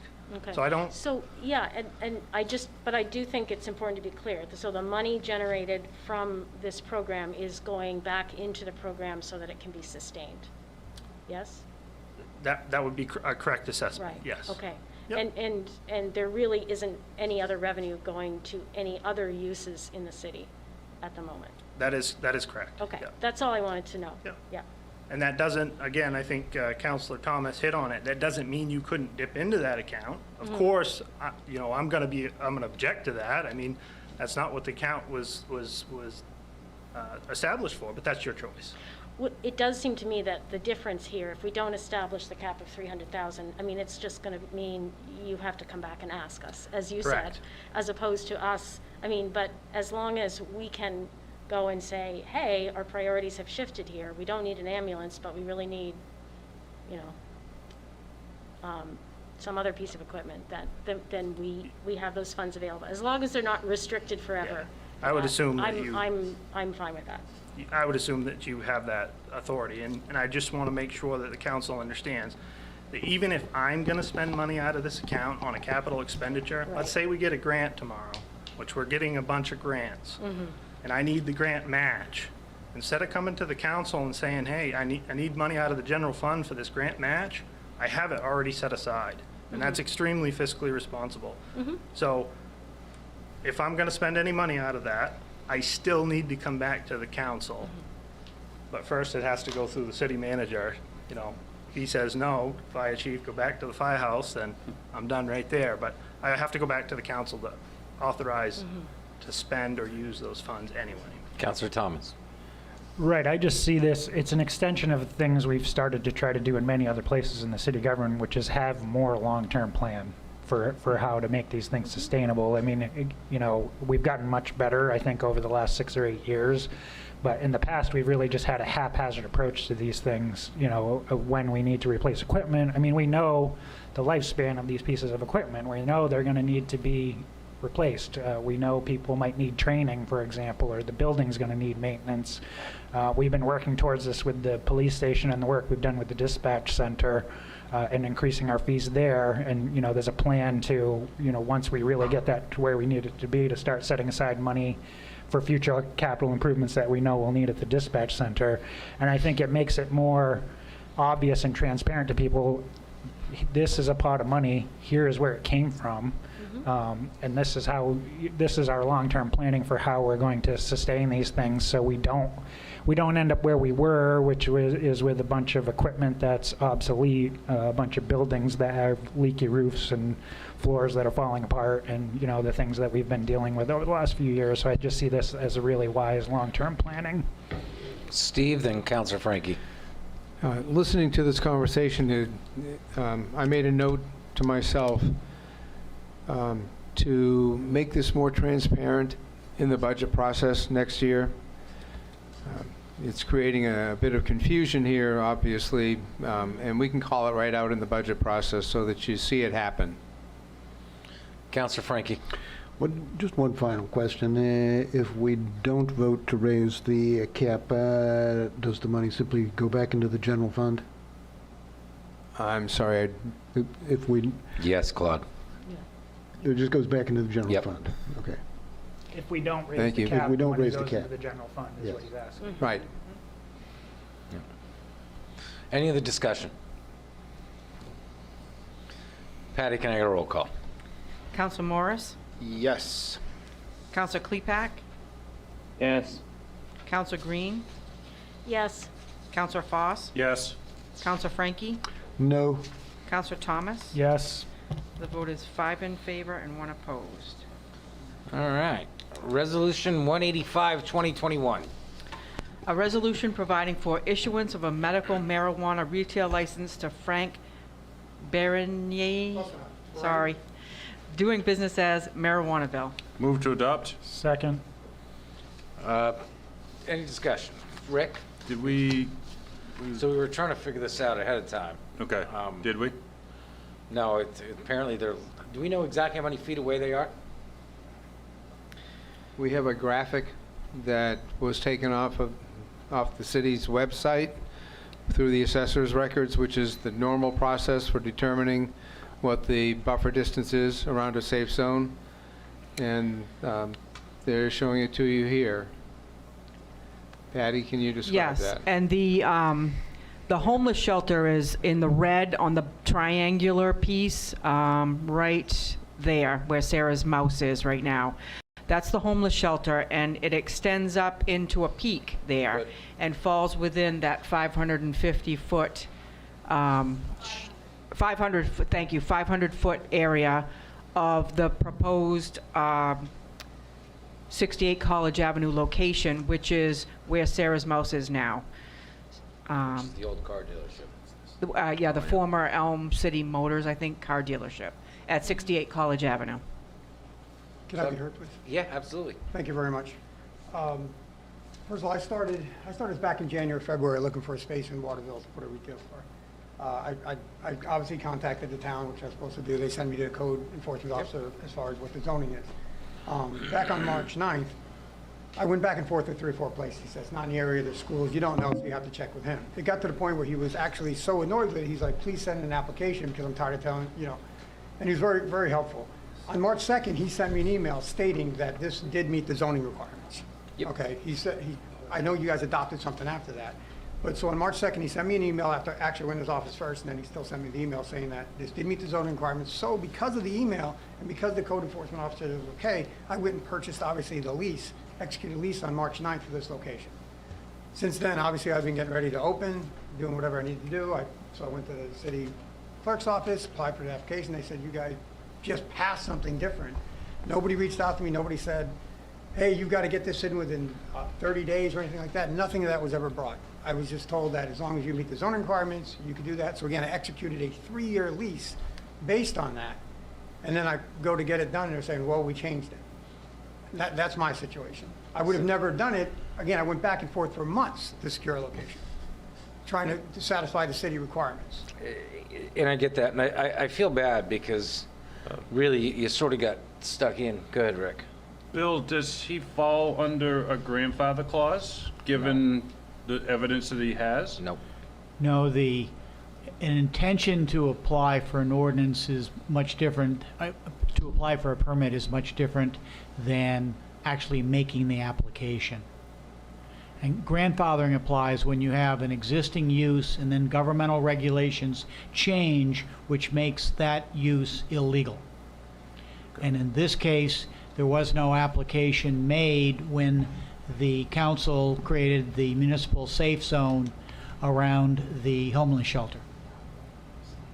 Can I still speak? Yep. I'm not trying to argue with anybody, and I'm not trying to be difficult. You would expect if somebody's doing something of this nature and going into town to put into business that if you were going to pass an ordinance, it's not like it's a year later or 7 months later. It's like 5 months, not even. That they'd have reached out and said, hey, you know, we got a bunch of emails of people who said it was okay. We're just changing this in a couple months. I mean, plenty of businesses don't open immediately when you lease a property. There's a lot to go on. You've got to lease the building. You got to deal with the state. You got to deal with getting everything lined. You're not going to go apply for a license that costs $5,000 if you're not going to operate the business for 3 or 4 months. So I I literally secured a location based on what the town told me to do, and then 3 months later, you change it to a homeless shelter. And honestly, I've checked with over 130 towns in the state of Maine looking for retail spaces, places to play. Never even heard of a homeless shelter. It wasn't even a thought of my thing. If I would have heard some town say, hey, we don't like homeless shelters, I would have probably brought that up. I think It's not so much the homeless shelter, it's that the homeless shelter is now designated a safe zone. Okay. Just like a school, just like a church, it's sort of now that they are in a safe zone, it puts you in a weird predicament, and I get it. Aren't there other stores within that range? No. There's no other stores within? Nope. Not within the 500 feet. Not within the 500 feet. Those are not in that? Nope. Because that one's literally, I could throw a rock and hit. I get it. I think it's another 500 feet up the street. Is it the opposite direction? Yeah. Is that what it is? I'll be honest with you, I don't even know where it is, like I Yep. said. Have you expended any other to improve the site? Well, I spent about $17,000, whatever the leases I've been paying it all along. And obviously, I've been preparing and purchasing stuff. I don't have a dollar amount on it, but yes, I've obviously acquired equipment and things I need for the location. When did you get the lease? March. What improvements have you made to the building? Well, I haven't touched the building because I need to get the council approval in order to go talk to the code, in order to talk to fire Right. before you can do Makes anything. You can't go in there and just start doing things. But I mean, I've been purchasing product, you know what I mean, tables, chairs, things that I need to go, you know, to move forward. And it's based on the fact that it's proof for this. And the landlord was told it was approved at 1.2 because they had another person look through it. I'm just asking, is there anything that can be done to, I mean, the council, you guys have the ability to do a lot. You're talking about the middle of the pandemic. Obviously, half the reason I'm delayed is the fact that I've had businesses I was trying to open in the middle of the pandemic, I can't open.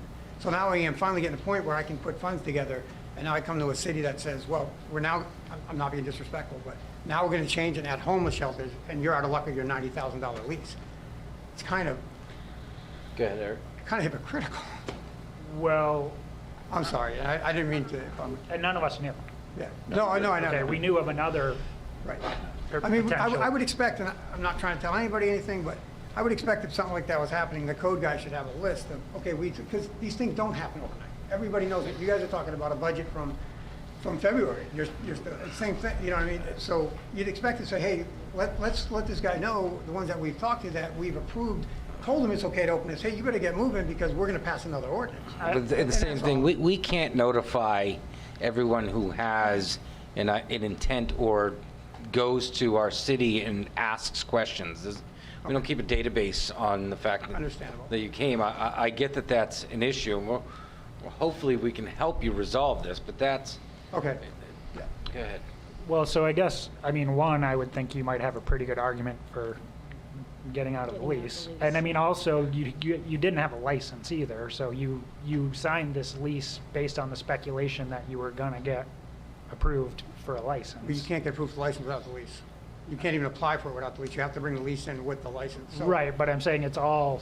Yeah, I know, I'm just saying, speculation. like, I can't, like, in order to bring the license, I have to secure a lease first, which means I have to go see the code guy to say, yes, you can do that. Then you gotta secure the lease, then you gotta bring the lease back to the city, and then this has gotta go through this big process. So I couldn't do anything without the lease. But so my question is for Bill, like, Bill, if the council wanted to make some sort of an exception here, what are our options? Do we get to get rid of the safe zone? Do we have to shrink the size of the safe zone? Like, what would our options be if we were so inclined to try to make an exception? You could rescind the municipal safe zone you created, and then, of course, it wouldn't apply at all. Or you could amend the ordinance, the marijuana ordinance that includes safe zones and says that no marijuana facility may be located within 500 feet. Got to be careful if you start amending an ordinance and understand what other instances might come before you when you do that. But that's essentially the two options that you'd have. Because right now you have created a municipal safe zone at the homeless shelter that extends out 500 feet from property line to property line. And you have an ordinance, a marijuana ordinance, which says you cannot be, those facilities cannot be located within municipal safe zones. So you can make a change at either end and you could produce a different result.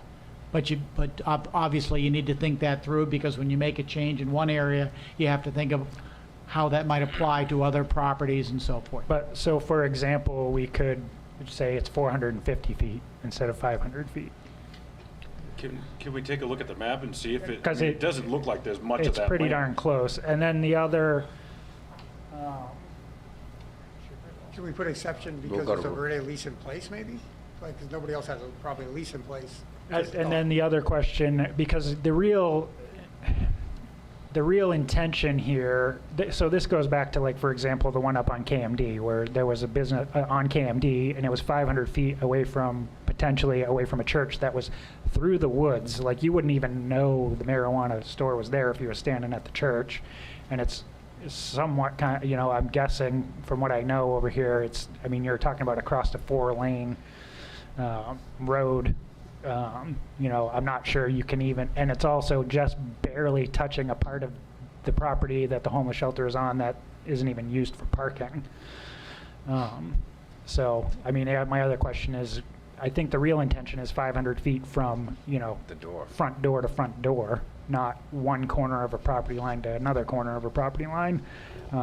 So I think what we need is for Bill to perhaps give us a list of what our options are. Well, I've just stated the two options. Within one of those options, if you were to, I'm just doing this off the top of my head, but for example, if you were to amend the marijuana ordinance to state, as it relates to the playground exception, which authorizes a safe zone, if you were to say 500 feet from the exterior boundary of that playground, just looking at that map there, then this property would be outside of it. Because it's really just the, that upper, the apex of it, at least the apex as we look at it on the wall there. Is it the white or is it the pink? The very light pink? Sarah, did you change the dimensions of the perimeter? What is it now? 400 feet. Okay, but it's 400 feet from the center of the parcel at 68 College Avenue, correct? Is there a way to move that to the end of that parcel? The corner of the parcel at 68 College Avenue? Or does that automatically go to the center? I think it automatically. Yeah. So that is 400 feet, you said?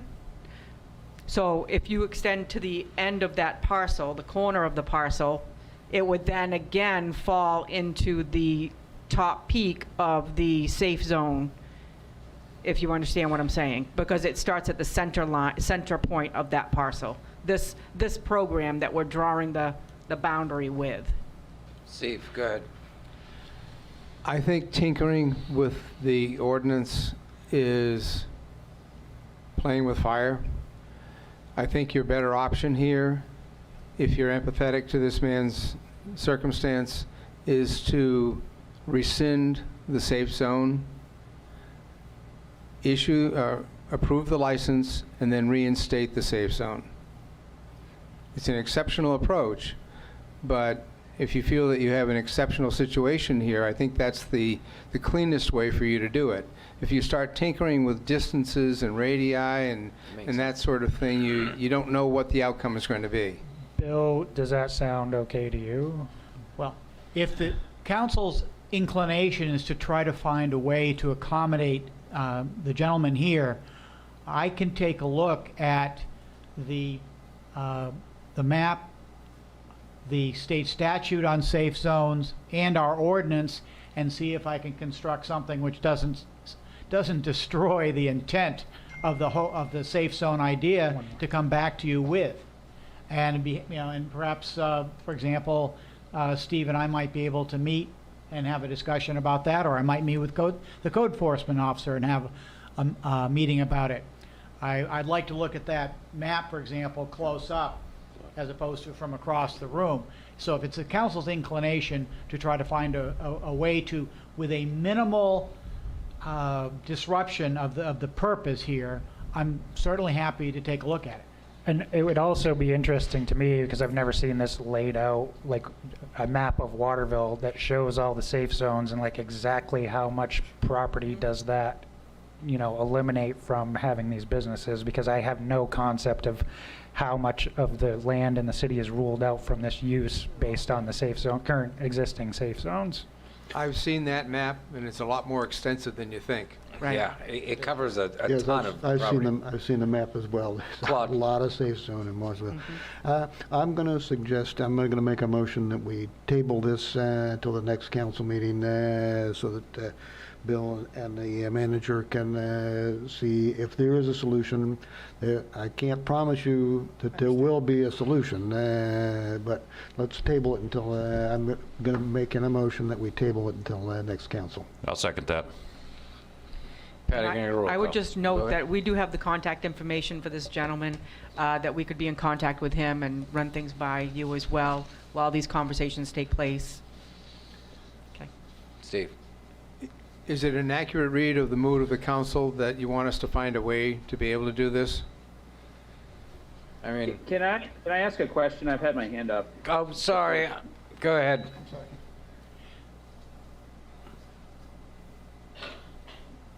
You're on mute.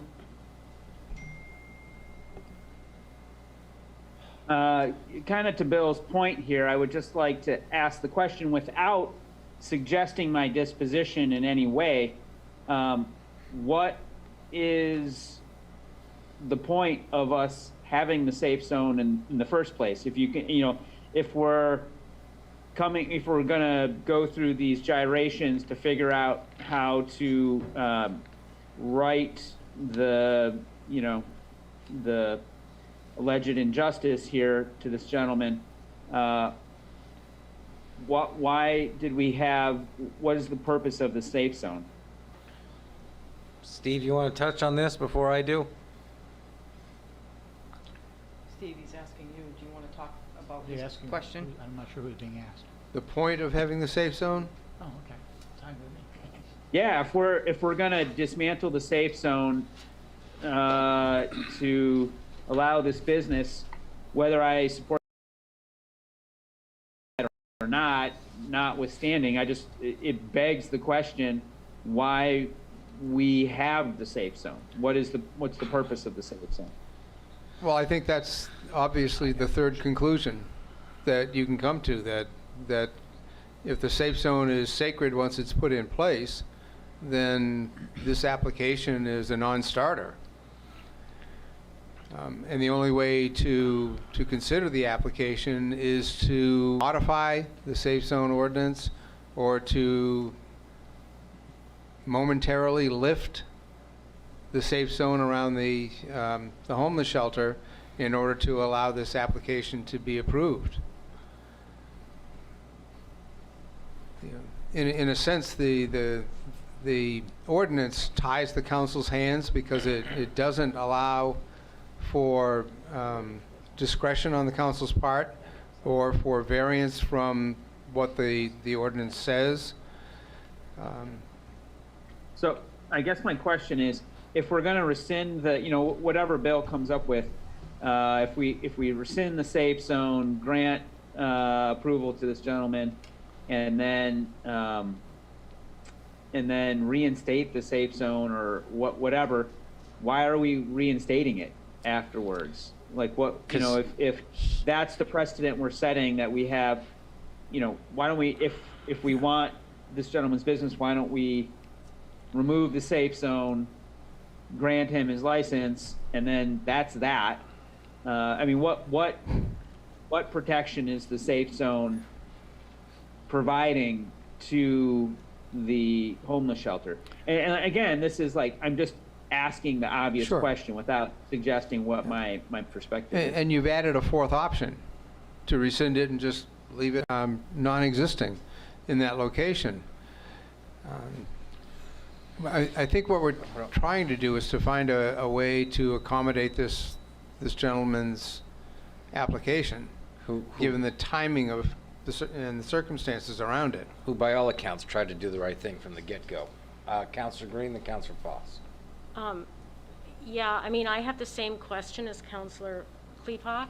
I mean, I'm very uncomfortable with this, with the idea of lifting something, lifting the safe zone and then approving the license and putting it back on or not. But my understanding is that this ordinance is written into the marijuana laws, that a safe zone is the prerogative. It's the prerogative of a school or a place where children are present to request a safe zone. Is that not true? If you want me to look into this further, I'm going to check the state statute on this particular point against our municipal ordinance, and then also look at the state statute that pertains to creation of municipal safe zones for playgrounds. Because it's the playground exception that allows a safe zone there. It's not that it's a homeless shelter. If this was a homeless shelter without a playground, there would be no safe zone around it. It's the idea that you have young children and so forth. So one of the questions that I would anticipate looking at, if you ask me to do this, would be what is the distance between the playground and the property boundary of this leased property at 68 College Avenue? Because the homeless shelter is an irregularly shaped property. The playground is located in the rear, and I think generally toward the end of the property farthest from College Avenue. I mean, I think this begs a larger discussion. I would like to see the map. I mean, Waterville's a small city. It's 3 miles by 5 miles. And so if you have a parcel, for example, that say the parcel itself is 500 feet across, and now if anything that's within 500 feet of any spot on that, you've eliminated a huge chunk of the city from, you know. So I think we need to look at, not that I'm ready to, we'd have to know what all the consequences would be of changing that language, but I think it's worth the discussion because I think this is probably going to come up again, to really look at how much of the city is being eaten up by safe zones and whether we need to rethink, you know, how we're defining those. 1 second.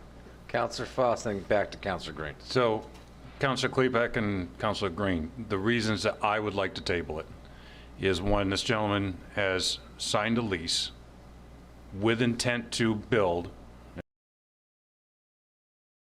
and get his business up and running. Then we as the council, in between that date that he has an email from our code enforcement that said, yep, he's good to go, we created a safe zone, okay?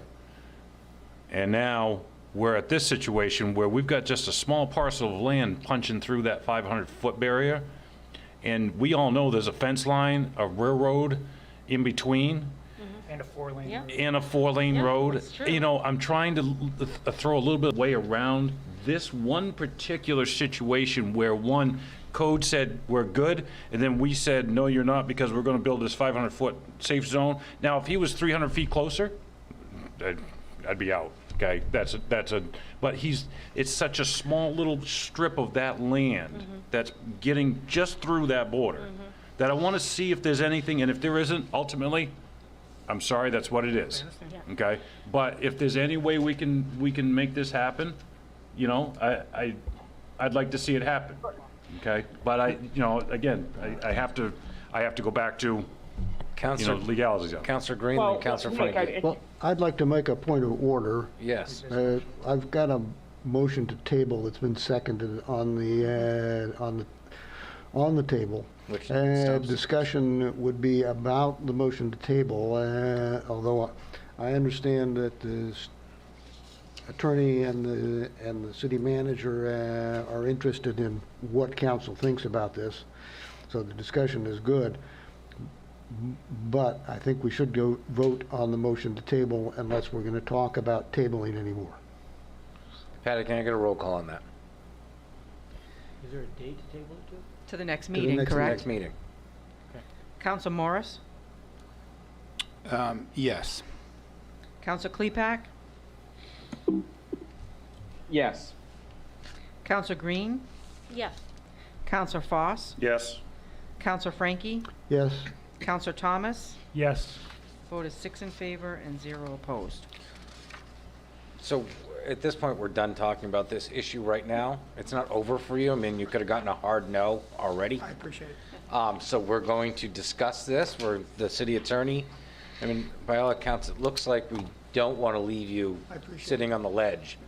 But at this point, you're going to have to wait till the next meeting. Can I just say a couple words real Good. quick in response to, I'm sorry, I can't. Counselor Klepak. The difference between, like, you're talking about why would we do this one and not, because this is a unique circumstance. It's not like the safe zone was there. You're allowing, and there's nothing in the state law about near homeless shelters that I'm aware of. Actually, it's only public schools. It's the playground on the homeless shelter. No, I know, but as far as he's talking about the state doesn't distinguish that unless it's a public school. That, it's not a state thing. And up until now, you have been allowing that. So it's not like we're coming in, putting in something that hasn't been okay to do. That's not lost on us. What's that? I'm sorry. That's not lost on us. We understand what Oh, you're yeah, saying. no, I'm just saying, like, this is a unique circumstance. It's not I'm coming to ask for special permission. I tried to find the right space to put it, but I appreciate your time. Thank you. No, I mean, I also think this is a good opportunity now to see this in action and understand, as we do things, kind of like when we do, referral to the planning board and things and changes in your area, like this might be a good takeaway for Dan to add to his repertoire. We just added him a person, so like, hey, okay, great. we're going to change some city. What do I got on my, who have I had conversations with? What do we have coming down the pipe? And then present a report to us in that type of things. Like, hey, these types of businesses right now are currently in negotiations. Like, there's nothing solid yet, but as, the unintended consequences of what you're about to do may impact these 13 businesses or, Right, and whatever it is. In this case, I don't know how we go, like, a lot of things with the planning board, we notify abutters, but you're Right. not, you're not necessarily an abutter if you're within 500 feet. So I think we just have to make sure we're notifying anyone who could possibly be affected so that they have a chance to have their say at the meeting before we make these kind of changes. Well, and this is part of what I was saying, to not misunderstand where I'm coming from, like, was it in error that we even established the safe zone, or is the safe zone too onerous? What is questioning what we're trying to achieve with that safe zone, I think is very germane to this current situation and broader and more generally. Steve? It's interesting that Councilor Thomas brings up that suggestion, because the city clerk and I had that same conversation today, and we'll be offering to you an amendment to the public safety ordinance that requires the city to notify anyone inside the safe zone buffer when the city is contemplating a municipal safe zone, which is those safe zones that you decide to create other than in addition to those that are required by law. All right. And that's an easy thing for us to do. Keep the rest of it to myself. All right, moving on to ordinance 186, 2021. An ordinance providing for adoption of a mask ordinance. Any discussion? We need a motion. Oh, sorry. I'll move to adopt this. I'll second. Any discussion? Claude, go ahead. Would you be good enough, Patty, to read the ordinance? Yes, sir. Whereas the latest variant of COVID-19 virus has been spreading rapidly in Maine, and this variant is highly contagious and can be fatal or have long-term effects, and whereas the CDC reports that even persons who have been vaccinated can be reinfected or spread this virus, and whereas children under the age of 12 are not yet eligible for the vaccine but are at risk of infection, and whereas adults have a responsibility to reduce the spreading of the virus, and whereas adults have a responsibility to protect our youth and act as examples by promoting healthy behaviors for the community, and whereas wearing masks in indoor settings has been shown to dramatically limit the spread of COVID-19 virus, now therefore be it enacted by the Waterville City Council acting as municipal officers as follows: that the City Council hereby establishes an ordinance that requires that all personnel shall wear masks in city buildings and in spaces rented or leased by the city, and that all persons attending meetings of the City Council and any other city boards and committees shall wear masks at such meetings. Thank you. The reason that I put this ordinance forward is because I really believe that we should take seriously the COVID-19 pandemic. Last year, we masked up, as Councilor Foss has commented on us, and social distanced. And even though there was no vaccine at the time, we were able to reduce the spread of the virus here in Maine. Since the vaccine started to become available, I think people have become blasé about the spread of the virus, and indeed it has started to spread again.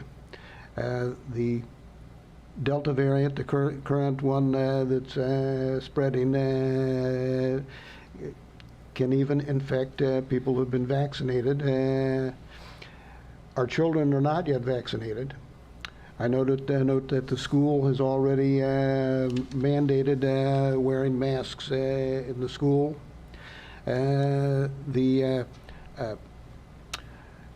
Our emergency people have been very diligent about masking and are to be commended for that. And I think that it's time for the city council to say that we really are serious about keeping our citizens, particularly our children, safe. Thank you. Whew. So, I have some issues with this. And they won't be the same as everybody else's, but you quote the CDC, yet the CDC recommends they're not requiring us to wear masks. The governor just put out a mandate for vaccines for healthcare workers, yet there was no mandate for masks. You mentioned our emergency services, who, if you had a moment to ask, would probably be opposed to some of this. Are firefighters supposed to wear masks in the shower when they're sleeping? I understand the intent. And I said this during my debate, and I have my mask, I wear it, I keep it. I've always been against any sort of mandate. People, how do you enforce that? If we say that you have to wear a mask, well, as an ordinance, we're gonna have Chief Massey and their people come arrest people to bring them and take them out. I mean, there's no expiration date on this. There's no sort of, there's no rhyme. I understand your intent and I understand what you're trying to do, but we can't quote the CDC and then not follow what they're doing and what they're telling us to do. There's been so much, and I'm not calling it disinformation, just convoluted information since COVID started.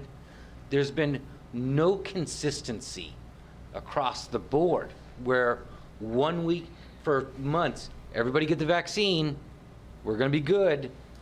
And then we all start to get the vaccine, and now those of you that are vaccinated don't have to wear a mask. Now we do again? Nobody's telling us to. The CDC isn't telling us to, the state's not telling us to. And I want to caution you that last year when COVID started, we jumped the gun and we ended up closing restaurants that should have stayed open for a couple more days. If we're going to follow the science, then we should listen to the people that are giving us the science, and they're not telling us to mask. I will when I go to different places. And if we want to talk about somebody who's going to be compromised if they get COVID, you're looking at it. Me. And I'm still not willing. I have done everything else that I have been asked to do, and I am against mandating behavior. You cannot enforce it. It is so difficult. And again, I understand the intent of what we're trying to do. I take no sovereignty over another human being's body. I don't want to, I don't even know how to explain it in a different way. I will wear a mask if that's what the city requires me to do, but I don't want to. And I don't want to live in fear anymore. I get it. I stay away from people. I socially distance. I wash my hands like 40 times a day. I get it. I understand. But I don't want to make other people do things just because I think it's a good idea or I want it. If we're going to follow the science, let's follow the science. Let's follow the governor. He says there's going to be a mandate, then we get to it. But as this is written, I will veto this if it comes to me. And the reason I will is, again, there is no sunset process. There's no way to protect our first responders and everybody else with this. If it was written a different way, maybe. But as an ordinance, it's like making it a law, a rule. It's not even a suggestion. It's a, you're gonna do this, and if we don't follow this ramification, what is that legal ramification going to be for the person that's not wearing that mask? Eric? I guess that's my main problem with this, is that if it's something that we're even going to consider voting on, it needs a lot more thought and a lot more language. Because I think there were some things left out and some things that weren't considered, and I don't think we're going to sit here and have an hour discussion and come to some agreement on language tonight. So what I would want to do is give Councilor Frankie a chance to refine the language on this and bring something back to the council for consideration. And rather than talking about this for another hour, I would make a motion to table it to give him a chance to refine that language. Is there a second on that? I will second that. Patty, can I get a roll call? Council Morris, Yes. Council Klepak, Yes. Council Green, Yes. Council Foss, Yes. Council Frankie, No. Council Thomas. Yes. The vote is 5 in favor and 1 opposed. To be clear, it's until the next regularly scheduled meeting. Like I said, I'm happy to consider it. I just think there's some stuff that needs to be refined in the language. And I just want to say, Eric, that I put the ordinance out there in the most strident way that I could in order to generate some discussion about it. So I'm perfectly willing to make adjustments. All right, Councilor updates. Councilor Foss. August 24th, next Tuesday, the planning board, Sacred Heart Church. I'm going to be there. I hope to see a bunch of other faces at the same location to listen to how that goes. That's here, right? I believe so. Yes. Yes, Is it's it in here. Is Yes. it here? Okay. It's here, by the way. All right. Any other councilors? Yeah. Oh, Councilor Klepak. So today I met with the Public Works Director, Matt Scan, and Doug Constantino, the head of grounds at Colby, and Will, I'm forgetting his last name right now, a lead arborist at Bartlett Tree Services, and Justin Becknell, a forest ecologist that works at Colby, to discuss the brown-tail moth mitigation plan for the coming year or years. And we got a rough estimate of what it would cost to contract Bartlett to do a street level tree inventory, which would be about, the number that they gave was about 15 grand for a comprehensive street level inventory and access to their web-based geospatially resolved inventory software called ArborScope, that once we had access to, we would have access to the contracts that we enter into with Bartlett. And got a few other numbers on what it would cost to contract their labor, and discussed a plan for the coming year that will try to keep the expenditures as low as possible, but still achieve the results that we're looking for. For this coming year, we're actually hoping to try a wide range of different strategies and see what works, to try to refine that in the expectation that this is not going to be a single year problem that we need to deal with. Yeah, there was discussion about talking to the Maine DEP, who I have a contact there that I'm going to reach out to about potentially broadly inoculating the region with a fungus that is pathogenic to the moth, and unfortunately only works if we have the right weather conditions in April. We need a cooler, moist April, and hopefully 2 successive ones of those. And there was talk of, we just broadly discussed it. There was a lot that was discussed there. But my main point for the council is that we are pushing forward to develop a plan. I'm going to get a bullet pointed, timeline of action steps that the city should be taking. I'm also going to into his hands by next week, so we can our neighboring communities or neighboring municipalities. Yeah, I don't know. I could go on. You don't want to hear more about it, but I'm pushing forward with it. Come on, Tom. Of course we want to listen. Tell us. Well, I'm gonna set up a meeting with Dan Bradstreet. I could keep going, man. No, please don't. Thank you, Tom. We're glad you're on this. You are the man for the job. The state hasn't taken us up on taking you yet? Certainly passionate about it, that's for sure.